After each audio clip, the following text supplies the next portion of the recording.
Hola de nuevo a todas y todos. Este es el segundo video explicativo sobre el análisis de la oración y específicamente las partes de la oración al interior del sujeto y del predicado.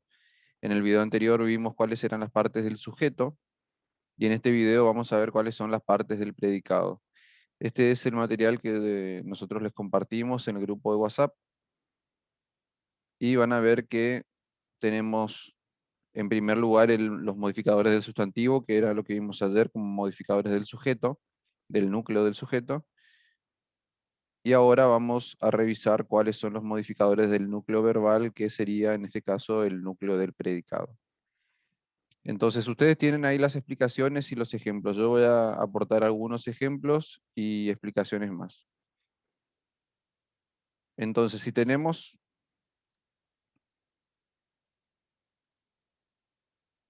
de nuevo los ejemplos que habíamos visto ayer, por ejemplo, el de mi prima Julieta, que analizamos el sujeto. Ahora vamos a hacer el análisis más minucioso del predicado. La oración decía, mi prima Julieta compró un dron de última generación, yo la agregué ahora para su hija. Teníamos el núcleo verbal, que era el verbo compró, y después el resto de la oración, un dron de última generación para su hija. Cuando nosotros le preguntábamos al núcleo verbal quién compró, nos respondía Julieta, o en este caso mi prima Julieta, que va a ser el núcleo del sujeto. Ahora, si le preguntamos, ¿qué compró Julieta? La respuesta a ese qué de la acción de comprar nos va a dar un objeto directo. Este objeto directo va a ser uno de los modificadores del predicado, del núcleo verbal del predicado. Entonces, ¿qué compró Julieta? Y vamos a decir un dron de última generación. Toda esa frase así juntita la vamos a subrayar, vamos a ponerla como en un casillero y vamos a ponerle el nombre de objeto directo. Es el objeto que compró Julieta. Si decimos en otra oración, por ejemplo, pateó la pared, ¿qué pateó? La pared. Entonces la pared va a ser el objeto directo.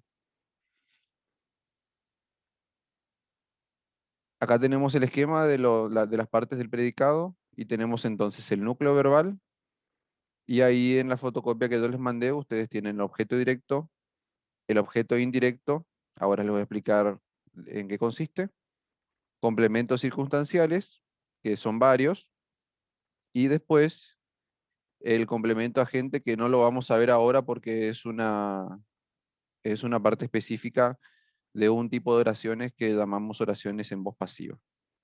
Eso lo vamos a ver más adelante. Ahora solamente vamos a ver estos tres elementos principales. Lo que les expliqué recién es el objeto directo. Aquella parte de la oración que se responde cuando hacemos la pregunta ¿qué?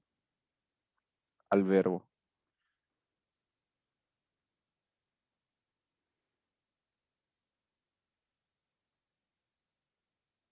Entonces, si tenemos el verbo comprar, ¿qué compró? ¿Qué se compró? ¿Qué compraron? ¿Qué compraste? La respuesta siempre va a darnos un objeto directo.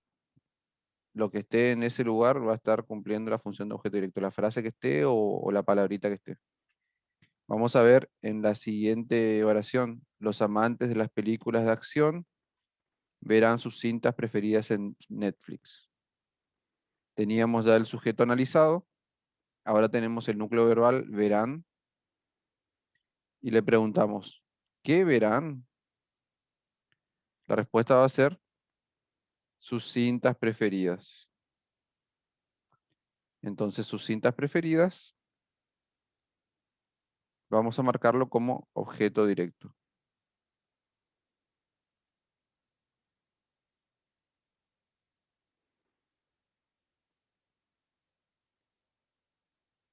Seguimos con las partes del predicado.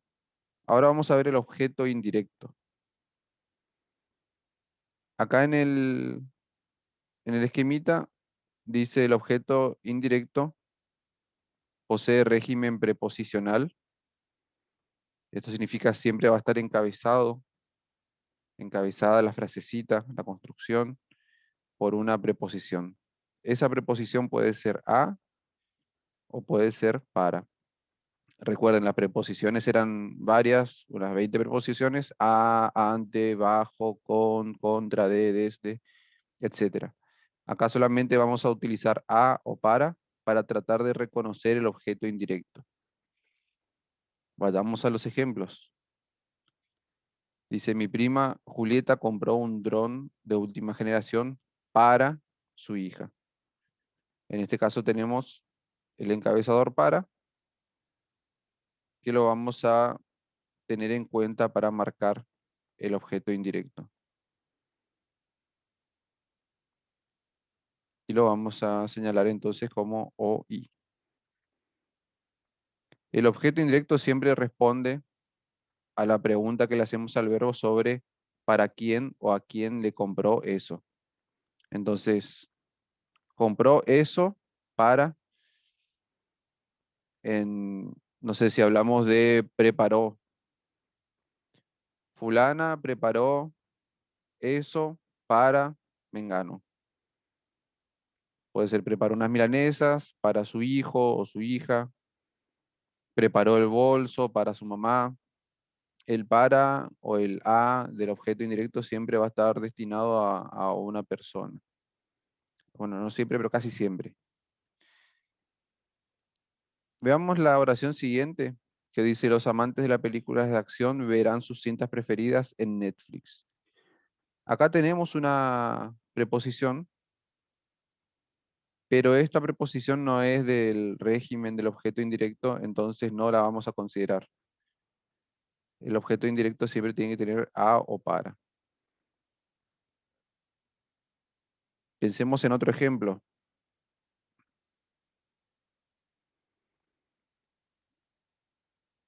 Julián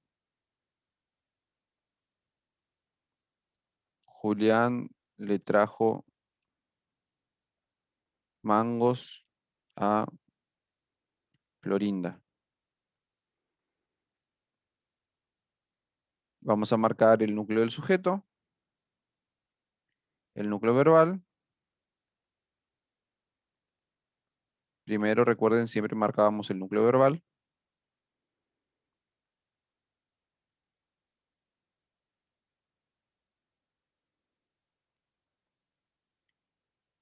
¿Quién trajo mangos? Julián va a ser el núcleo del sujeto.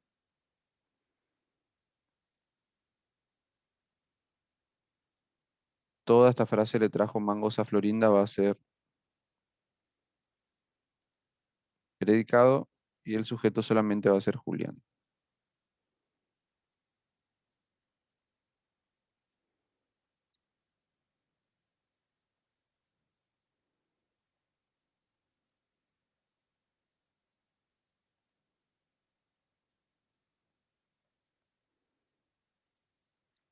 Y ahora seguimos. Trajo, ¿qué trajo Julián? Recuerden la pregunta, ¿qué trajo? La pregunta ¿qué? Nos va a responder el objeto directo. Trajo mangos. Entonces mango va a ser objeto directo. De nuevo, ¿a quién o para quién trajo los mangos? Y acá tenemos el régimen preposicional a. Trajo mangos a Florinda, entonces vamos a marcar a Florinda como objeto indirecto. Así la frasecita. Eso es básicamente el objeto indirecto. Los dos son modificadores del verbo, porque la pregunta se la hacemos al verbo siempre. En el anterior, los modificadores eran del sujeto, en el video anterior que les expliqué. Los modificadores eran del sujeto porque se le preguntaba al núcleo del sujeto o modificaban al núcleo del sujeto. Entonces recuerden siempre el régimen preposicional a o para suele indicarnos dónde está el objeto indirecto y preguntamos siempre a quién o para quién.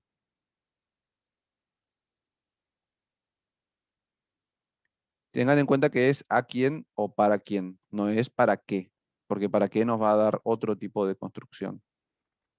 Y por último vamos a ver los complementos circunstanciales. Esto yo les voy a dar algunos ejemplos nomás porque es una, es una de las partes más complejas de la oración en cuanto a cantidad de posibilidades. Es decir, puede haber muchas formas de complementos circunstanciales. Yo en la hojita que les mandé, ustedes van a ver un cuadro donde aparecen los tipos de circunstanciales. Tenemos circunstancial de tiempo, de lugar, de modo, y siempre estos circunstanciales van a responder a algún tipo de pregunta, salvo que tengamos que señalar circunstancial de negación, donde solamente vamos a tener la palabrita no. ¿Cómo está? A ver si puedo marcar por acá. Ahí ustedes tienen la palabrita no, que va a ser la marca de circunstancial de negación. Si no, tampoco. Estos son ejemplos. Para afirmación va a aparecer sí o también. Solamente esas palabritas ya forman parte del circunstancial de negación y le ponemos C negación o C afirmación. Y si no, de duda, tal vez. C duda. Puede ser tal vez, puede ser quizá. Pero hay otras partes que se responden que se completan preguntando de este modo al verbo. Entonces, por ejemplo, si tomamos esta oración, mi prima Julieta compró un dron de última generación para su hija, la oración acá ya está completa, pero nosotros podríamos agregarle complementos circunstanciales a esta oración y se modificaría en algo el significado total de la oración porque se añadirían circunstancias. Entonces, tenemos, por ejemplo, si queremos agregar un circunstancial de tiempo, vamos a decir, ¿cuándo compró un dron de última generación para su hija? ¿O cuándo compró? Y podemos poner en la oración ayer. No tengo mucho espacio acá, pero vamos a, vamos a escribir. A ver si...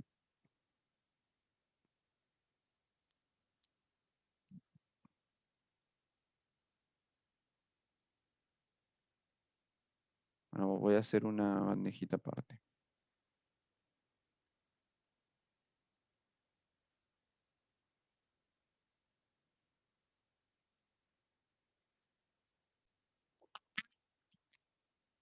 Entonces, si tenemos esta frase, mi prima Julieta compró un dron para su hija ayer, esta palabra ayer la vamos a marcar como un complemento circunstancial de tiempo porque nos responde a la pregunta, ¿cuándo compró?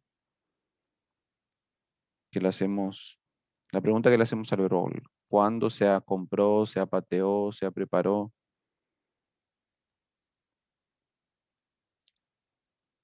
Entonces, ese va a ser un complemento circunstancial de tiempo. Y lo vamos a marcar como se tiempo. A veces lo pueden abreviar, hacerlo más chiquito como para que no les ocupe tanto lugar.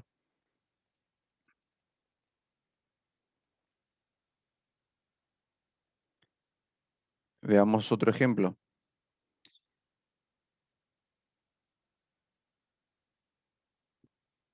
Por ejemplo, si agregamos un complemento circunstancial de fin, ¿para qué? La pregunta va a ser ¿para qué?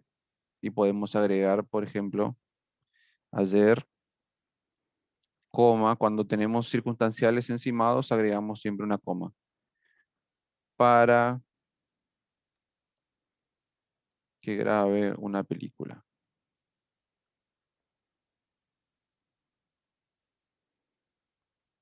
Y ese para, que ya no va a ser el mismo para que está acá atrás de su hija, este va a ser un para diferente, ya nos va a estar marcando una finalidad. Y vamos a señalarlo como complemento circunstancial de finalidad.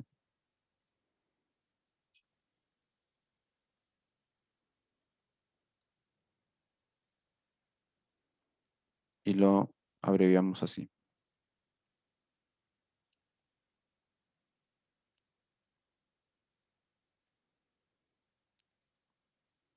Bien, en otros ejercicios, o incluso en algunos audios, algunas fotos, podemos ir viendo, a medida que ustedes van analizando las oraciones que le mandé, pueden ir probando, tanteando cuáles son las posibilidades de análisis y me van mandando, háganlo con lápiz si no están muy seguros, me van mandando las fotos y yo les voy haciendo las correcciones para que ustedes se orienten mejor. Bien, con esto cerramos los videos sobre análisis de oraciones. Más adelante vamos a ver, insisto, lo del complemento agente que es para la voz pasiva, pero si hay dudas, si hay consultas, me mandan los mensajes por el grupo o al privado. Así que nos veremos y que tengan buen fin de semana.